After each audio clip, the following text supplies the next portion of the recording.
함께 소망을 두라 세 번째 소망과 미래라는 말씀의 제목으로 주의 말씀 함께 나눠보고자 합니다. 석가모니가 시타르타의 왕자 시절에 4개의 성문 밖에 나가서 귀족과 왕족의 삶이 아닌 보통 사람의 삶을 지켜보면서 그 가운데 인간사 생로병사를 목격하고 인간 앞에 패할 수 없는 절대적인 운명 가운데 자신의 삶을 깨닫고 출가하게 되었던 아주 중요한 계기가 된 것들을 모아서 설명하는 사문유관이라는 것이 있습니다. 이 사문유관 가운데 이런 얘기가 있습니다. 석가모니가 왕자 시절에 하인을 데리고 성 동문으로 나갔습니다. 그런데 그곳에 주름투성이의 백발 노인이 꾸부자한 자세로 알아들을 수 없는 말로 계속 떠들고 있는 한 사람을 석가모니가 만났습니다. 그것을 보고 하인에게 묻습니다. 저 사람이 왜 저러냐? 그러자 하인이 이렇게 얘기합니다. 사람이 늙어 노인이 되면 다 저렇게 됩니다. 그 설명을 듣고 석가모니가 이렇게 생각합니다.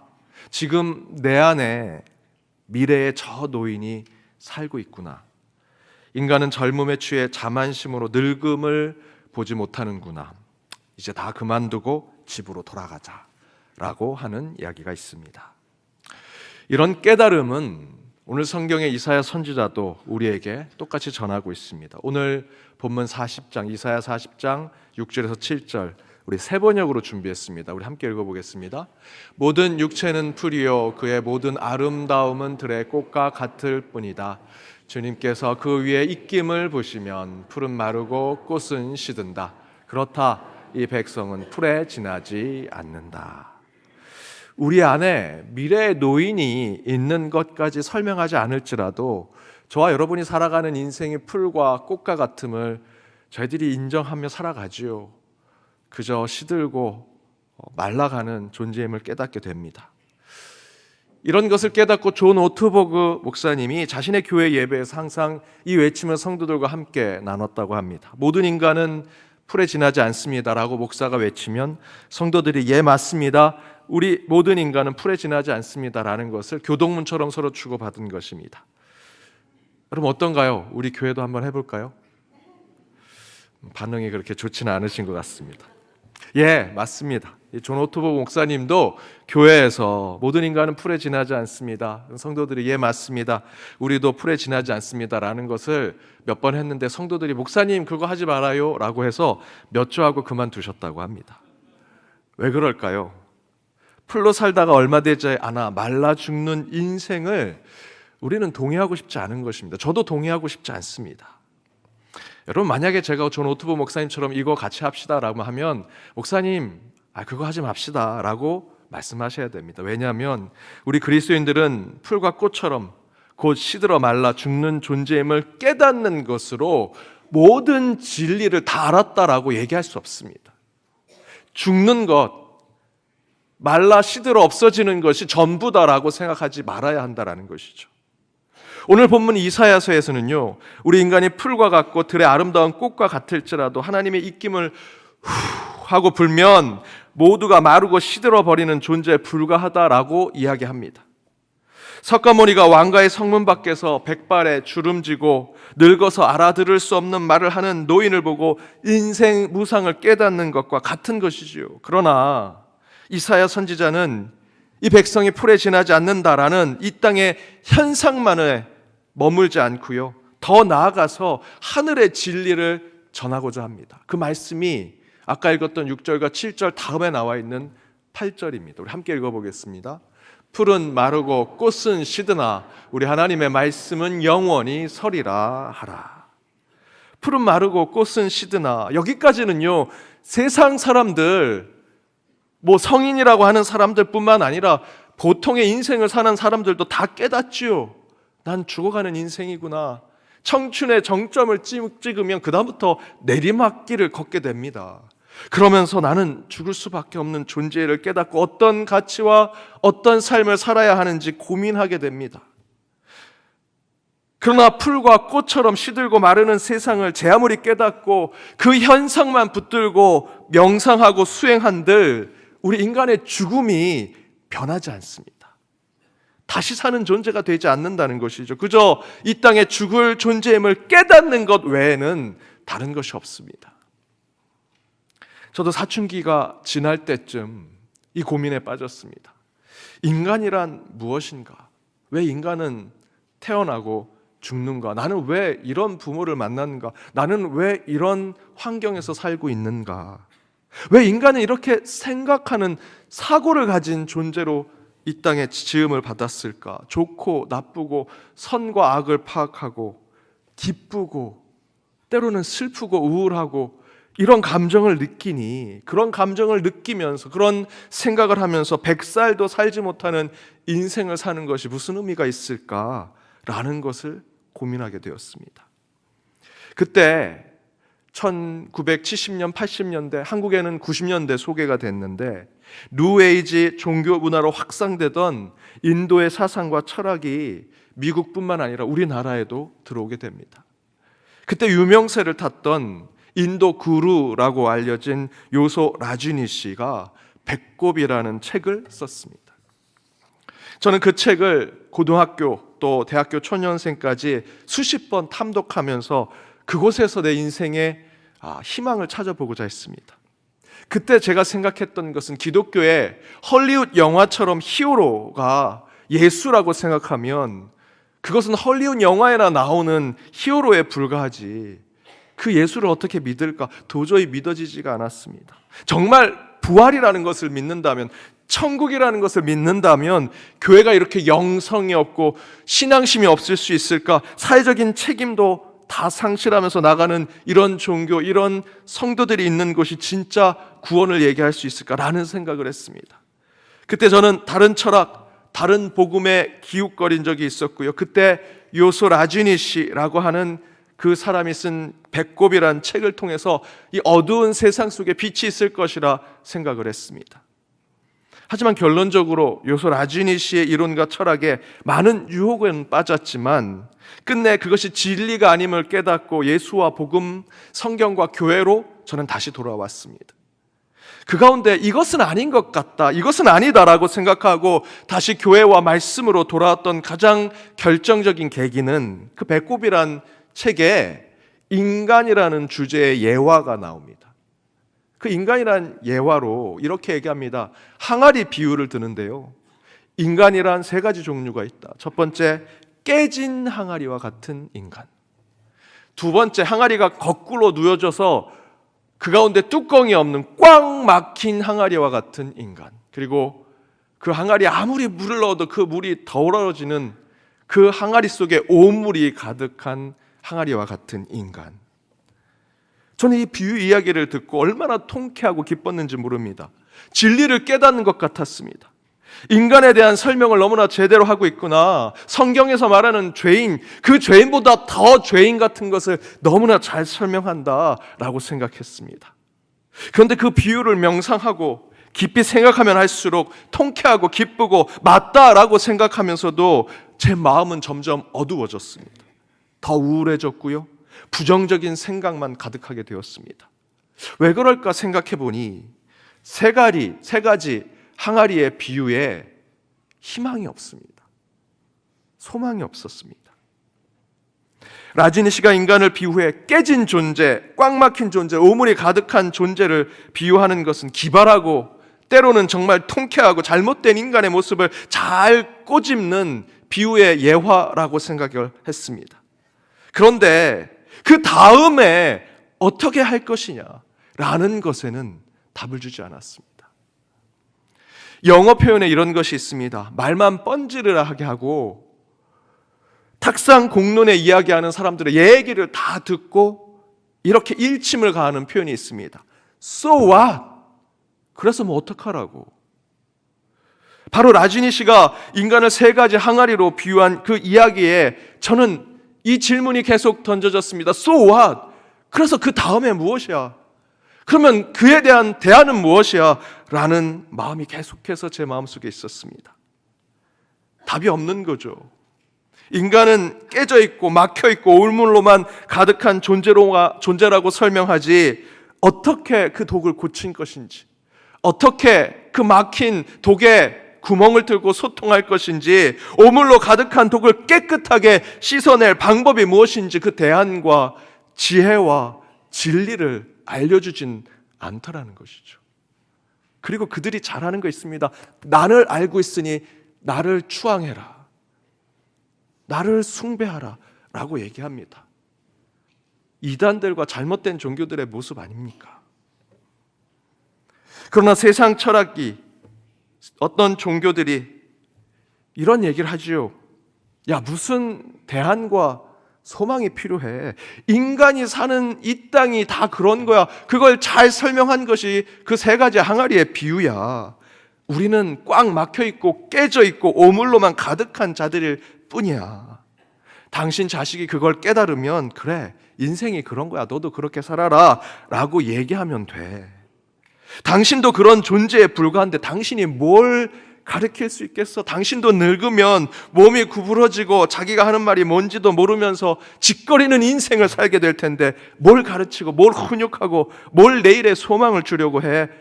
라고 얘기하더라는 것이죠. 하지만 저는 도리어 그런 생각과 삶에 빠질 수 없었습니다. 골로새서의 헛된 철학이 이런 것이구나 라는 것을 깨닫게 되었습니다.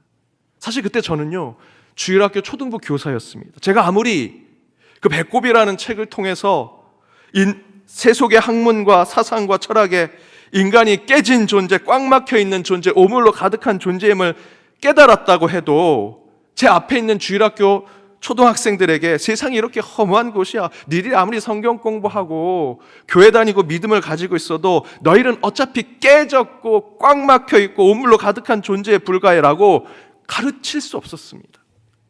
왜냐하면 적어도 저는 제 어린 시절에 그렇게 배우지 않았습니다. 저의 부모님, 제 학교의 선생님, 주일학교의 선생님들은 절대로 그것이 전부라고 가르쳐주지 않았습니다. 물론 세상이 허무하죠. 인생 무상입니다. 미래의 희망이 없는 것 같은 세상을 우리가 한 걸음 한 걸음 걸어가지요. 그런 것을 경험하고 느낄 때가 많습니다. 하지만 그렇게 세상 사는 게 힘들지만 그래도 우리는 희망이 있어, 소망이 있단다, 내일이 있고 미래가 다를 거야 라고 말씀하시던 가깝게는 제 부모님이 계셨고요, 제 학교 선생님들, 교회 학교에 많은 선생님들이 그래도 그 작은 촛불과 같은 불을 제게 비춰주셨고 그것을 붙들고 저는 어른이 되었고 지금까지 살아오고 있습니다. 그렇게 제게 작은 소망과 희망을 주셨던 분들을 돌아보니 거의 대부분 크리스찬이셨습니다. 제가 그렇게 그분들의 삶을 통해 내일에는 소망이 있다라고 배웠고요, 그분들의 말씀에 저의 세계관과 저의 가치관이 만들어져 왔는데 어떻게 몇 자 달콤한 말로 떠드는 세상의 말에 제가 휘둘려서 그것에 조금 기웃거렸다고 해서 나도 잘 모르는 그런 세상을 교회 학교 제자들에게 가르칠 수 있을까? 도저히 그럴 수가 없었습니다. 그래서 저는 그래도 세상엔 희망이 있다, 그래도 내일과 미래에는 소망이 있다, 아직 그 불을 찾지는 못했지만 그 빛을 아직 성경과 내 신앙과 믿음의 삶에서는 느끼지 못했지만 나는 그렇게 배웠고 너희들과 함께 그것을 찾아가겠다, 그렇게 가르쳤습니다. 그리고 다시 회개하고 말씀을 들여다보니 하나님께서 오늘 8절의 말씀을 제게 주셨습니다. 그래, 맞아, 우리 인간은 풀처럼 마르고 꽃처럼 시드는 존재야, 깨져진 존재고 꽉 막힌 존재고 오물이 가득한 존재야. 하지만 하나님의 말씀은 영원하셔. 곧 하나님의 말씀이 우리의 희망과 소망이 된다라는 것이지요. 그 하나님의 말씀이 깨어진 우리의 영혼을 다시 붙여주고요, 꽉 막힌 우리의 삶을 뚫어줘 그 가운데 강과 길을 내어주시고 더불어 오물로 가득한 우리를 깨끗게 하실 것이다. 그 말씀이신 예수 그리스도가 그렇게 하실 것이다. 저는 마음의 확신을 갖게 되었습니다. 여러분, 하나님께서 우주 만물을 창조하셨다라는 것은 이 모든 시간과 공간을 창조하신 것입니다. 시간을 창조하신 하나님은 지금 우리가 가보지 못한 저 미래의 시간에서 거꾸로 우리에게 지금 오고 계십니다. 저와 여러분이 복중, 태어나기 전에 이미 예정된 하나님께 부름받은 자죠. 과거에 하나님의 성육신을 얘기하는 것이고요, 2000년 전 그 팔레스타인 땅으로 오신 예수님은 현재에 이 땅에 성육신하신 것입니다. 그리고 저와 여러분이 붙들고 있는 그 소망, 희망은요, 아직 우리에겐 알려지지 않은 미래를 꿈꾸는 것이죠. 우리가 미래를 소망으로 붙들 수 있는 이유는 그 미래라고 하는 시간의 라인에 예수님께서 성육신하셨습니다. 예수님은 시간을 초월하신 분이시죠. 그러나 예수님께서 우리 역사의 시간의 미래에서부터 거꾸로 우리에게 다가오십니다. 그리고 현재의 시간이 흐르고 미래의 시간이 거꾸로 오셔서 만나는 그 지점이 바로 예수님의 재림 때입니다. 하나님은 오늘이 아닌 내일을 보게 하시는 분이시고요, 죽음이 아닌 생명을 우리에게 허락하시는 분이십니다. 따라서 저와 여러분과 같은 그리스도인들이 바라보고 나아가는 시간은요, 과거가 되어서는 안 됩니다. 현재에만 머물러서도 안 됩니다. 미래의 시간에 거슬러 오시는 영원하신 하나님을 소망하고 기대하며 나아가는 것이 우리의 신앙이라는 것입니다.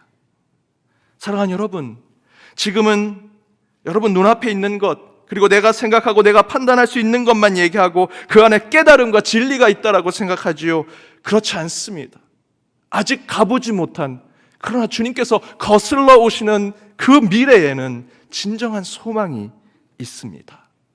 그것을 이사야 선지자는 이렇게 얘기하죠. 풀과 꽃과 같은 너희는 마르고 시드나 너희 안에 말씀이 있으면 너희는 살리라. 여러분, 하나님께만 소망을 두십시오. 물론 저와 여러분 세상에 치이며 살면서 깨지고 꽉 막힌 자처럼 살아가게 될지도 모릅니다. 때로는 세상에 물들어 오물로 가득한 인생이 된 것처럼 느껴질 때도 있을 것입니다. 그러나 깨어진 조각을 다시 붙여주시고 꽉 막힌 인생의 길과 강을 내어주시며 오물로 가득한 우리 영혼에 영원한 생명수를 부어주셔서 깨끗하게 만들어주시는 분이 말씀 그 자체이신 예수 그리스도이십니다. 요한복음 1장 14절의 말씀대로 그 말씀이신 예수님이 이 땅에 육신이 되어 우리 가운데 오셨습니다. 그런데 이사야 선지자는 바로 그 말씀이 뭐라 얘기합니까? 영원하시다. 그 말씀이 영원하시다. 그것을 증거하고 선포하지요.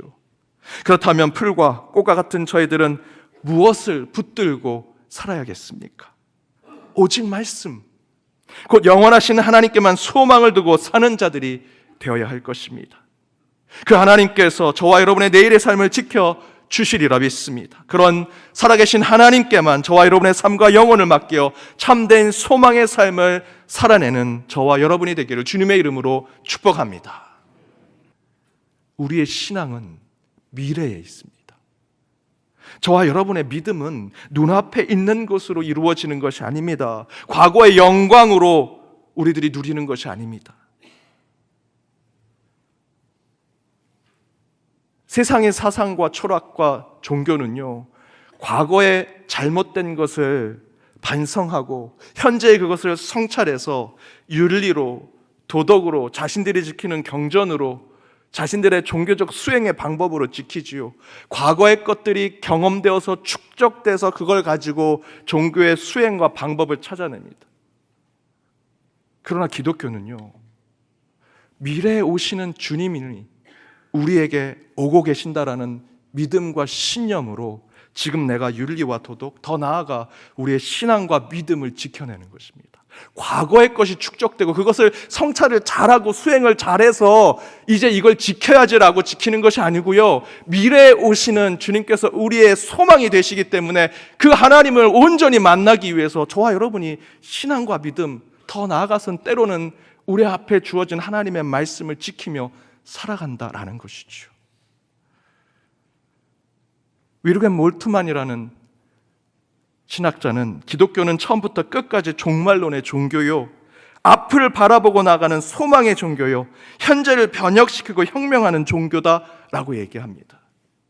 그 근거는 과거에 우리가 이렇게 살았으니 회개하고 이렇게 율법을 만들고 이렇게 경전을 만들어서 이런 경험 가운데 축적된 것을 우리가 지키자는 것이 아니고요, 저 미래에 우리를 사랑하셔서 오시는 그 하나님, 재림하신 예수 그리스도를 만날 소망의 마음으로 저와 여러분이 신앙을 지키는 겁니다. 우리 육신은 인간의 타락으로 죽는 존재가 되었습니다. 그래서 우리는 늙어 허리가 구부러지고 주름이 생기고요, 말을 해도 무슨 말인지 알지 못하는 삶을 살아가는 인생을 살게 될 것입니다. 풀처럼 꽃처럼 시들고 마르는 존재가 되죠. 그런데 여러분, 거기에만 머물러서는 안 됩니다. 저와 여러분은 영혼을 가진 존재입니다. 육신이 그런 세상을 향해 가며 허무와 공허를 바라보는 존재가 될지는 모르지만 영혼은요, 내일을 꿈꾸고 미래를 상상하며 영원함을 소망하며 나아가는 존재입니다. 지금 이 순간 아프고 고통스러운 건 맞죠. 그게 현실이고 사실입니다. 그러나 예수를 구원자로 믿는 우리에게는 이 말씀을 붙들고 우리는 살아야 합니다. 요한복음 16장 21절입니다. 우리 함께 읽어보겠습니다. 여자가 해산하게 되면 그때가 이르렀으므로 근심하나 아기를 낳으면 세상에 사람 난 기쁨으로 말미암아 그 고통을 다시 기억하지 아니하느니라. 저는 이 말씀을요, 한 저랑 연배가 비슷한 여자 우리 성도님을 만나서 깨달았습니다. 그분이 이런 얘기를 합니다. 이분이 애가 넷이에요. 우리 또래라고 하면 아이를 많이 낳죠. 그래서 항상 얘기합니다. 본인은 개미지옥, 애기지옥에 산다고. 그냥 한 해 살펴서 조금 챙겨주면 뒤에가 찡찡거려서 개 살피면 또 셋째가 뭐라 그러고, 또 셋째가 뭐라 그러면 막내가 뭐라 그러고, 그 애들에 치여서 하루 종일 몇 년을 살았는지 모른다고, 너무 힘들고 괴롭다고, 그러면서도 그 애들 때문에 행복하다고 얘기하십니다. 그분이 어느 날 지하철을 탔는데 어느 엄마가 애 5명을 데리고 타더랍니다. 그 모습을 보면서 야, 저 사람은 더 힘들겠다, 괴롭겠다라고 생각하면서 속으로 이런 마음이 들더래요. 하나 더 가질까? 나도 5명 채워볼까?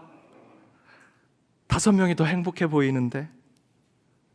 우리 여자 성도님들 하나 낳을 때 얼마나 고통스러우셨습니까? 아마 그 아이 낳을 때 난 이제 절대 안 낳을 거야 라고 결심해 놓고 눈에 넣어도 아프지 않은 그 자녀들이 커가고 행복해하고 보람스러운 일들을 보여줄 때마다 아이고 하나 더 낳을 걸 후회하지 않으십니까?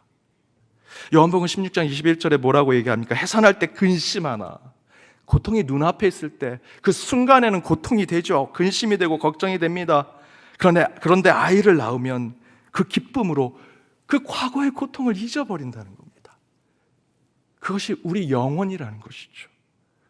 아이를 출산할 때 그 고통은 너무나 괴로워 보이지만 그 아이가 미래가 될 때는 우리에게 행복을 주고 기쁨을 주더라. 22절에는 지금은 너희가 근심하나 내가 다시 너희를 보리니 너희 마음이 기쁠 것이요 너희 기쁨을 빼앗을 자가 없을 것이다 라고 증거하죠. 사랑하는 여러분, 우리의 소망은 영원하신 하나님 말씀 위에 있습니다. 변하는 것에 여러분의 마음을 빼앗기지 마십시오. 잠시 기쁨을 주고 그럴싸한 거치장이 되어 있는 것에 마음을 두지 마십시오. 때로는 고통을 주고 아프게 하는 세상에 그것이 하나님보다 더 크다고 생각하지 마십시오. 그 모든 것은 여러분이 아는 전부가 아닙니다. 저와 여러분이 경험했던 과거와 현재 이 순간이 전부가 아닙니다.